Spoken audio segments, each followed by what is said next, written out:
everyone, and welcome to the pod. On today's episode, we are joined by Graham Jennings, who is the senior producer behind Hyper Scape, and we're also joined by TannerSlays, who is not only a part of the very first Hyper Scape Twitch Rivals tournament, but also placed second in this past weekend's $50,000 Creator Cup. They're going to be helping us break down Hyper Scape from the very first things you should be learning all the way to high-level tournament plays. Let's get to it.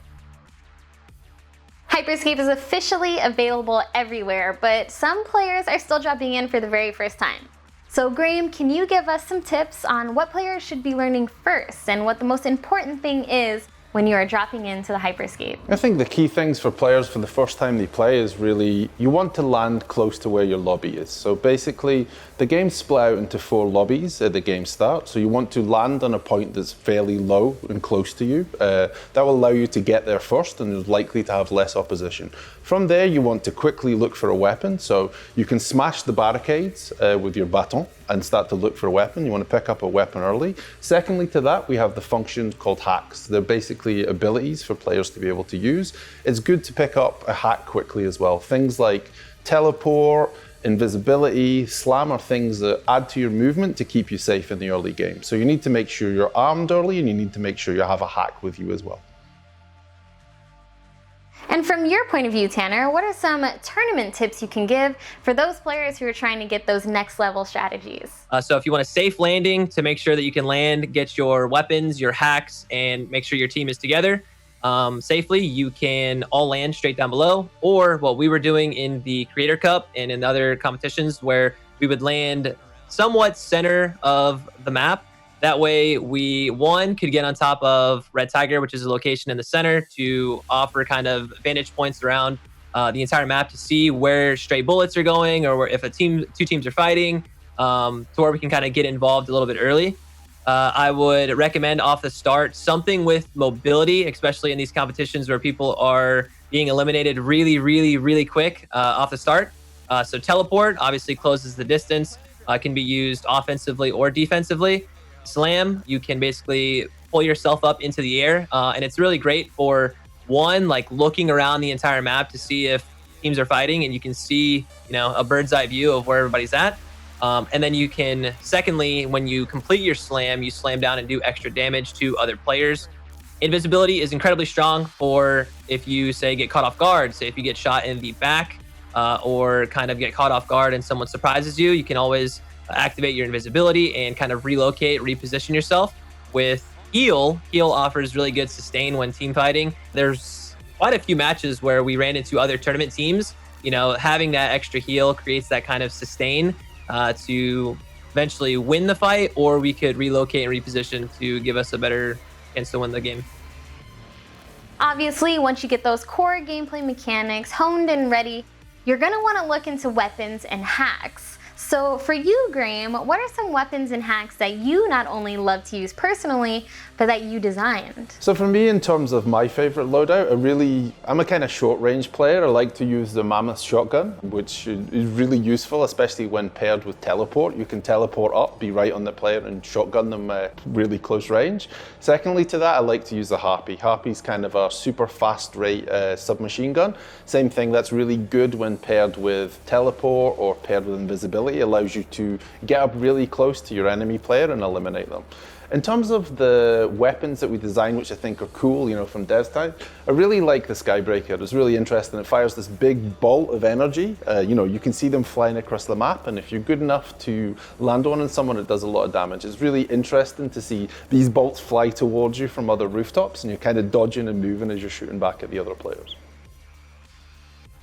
And for you, Tanner, have you noticed any optimal loadouts or optimal combinations that really secure those tournament wins? Personally, I like to use the Ripper. I've always been an assault rifle player when it comes to FPS games. So when you start out and you land and get your core weapons of what you want to level up, when you find duplicates of those weapons, you can fuse them together. Majority of them, you get magazine increases, and then on the final upgrade, you get a damage increase. So it's really crucial and important to fuse the duplicates of your loadout to make them stronger and better. So primary, I would say the Ripper, and then myself, I really like using the Riot 1. The damage output, the more and more that you level it up, is Vital, Teleport, and like Heal was a really good loadout to run. So the more and more that you fuse, the same thing goes along with your hacks as well. If you find the same hack, you can duplicate it to then reduce the cooldown of your hack. So you can teleport more or heal your team more. So, you know, it's crucial to find those duplicates. Now the game has been in the hands of the players for a little bit over a week now. Is there anything surprising that you've seen the community discover and learn or develop, or any tactics that you're shocked to see? I think two of the key things that have been really interesting. One's people's usage of wall. Like, we always thought about wall to block someone in or to protect yourself from behind. People are using it as a mobility hack now as well. They're throwing the wall on the ground, it teleports them up in the air, and then they use that as mobility on top. So that's been really interesting.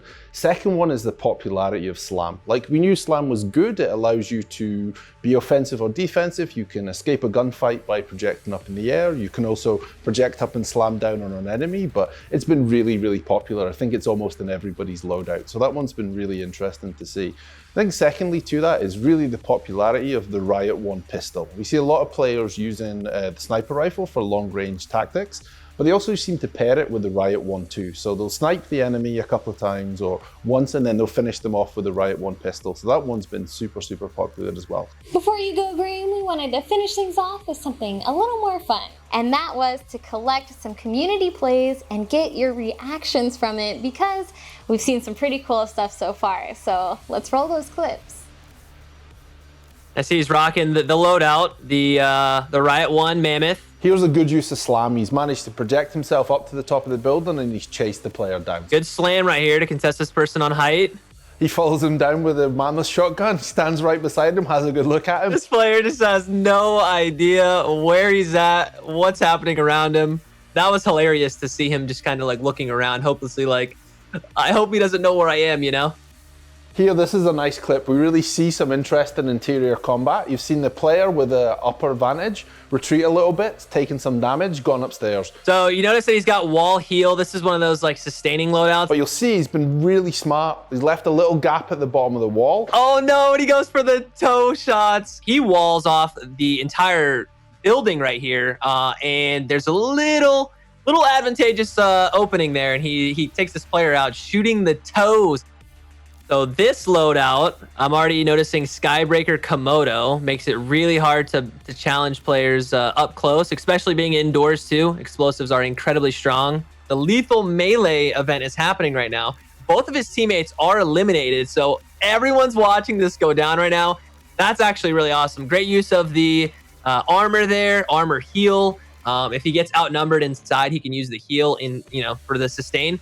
And when he's outnumbered outside, or as you saw, other players were attacking him, the full squad wipes an entire team with only a melee. The melee events are extremely terrifying because your game is on, like, that's your tournament on the line, and you don't want to just die to melee attacks. So you have to be situationally aware of what event is out. Obviously, when it comes to strategy and it comes to high-level plays, we had to get Tanner to break down one of his own plays from this past weekend during the Creator Cup. So we got this clip for you, Tanner, and we need to hear your breakdown on it. Take it away. So we landed Helios inside of the, or outside of the, general structure of Helios. We go to the solar panels. There's a player that I kind of see that's approaching me pretty aggressively, and I knew that he had the advantage, so I wanted to disengage from that fight. You see me go up to top Helios and call that out. Now my team comes in, saves me. I do have invisibility to kind of prolong this guy wondering where the heck I went. And so then we take this guy out. Now here, I'm just looking for any upgrades, any ammo. As you see here, my teammate called out like a Riot 1. We were talking about that earlier, how incredibly important it is to fuse your weapons together. So I get that fuse up right there. I already hear more shots, more call outs that there are enemy teams fighting. So here, this is what I love about the Ripper. Now, personally, I love being a support player. So any target that I see, I'm going to be putting shots down range.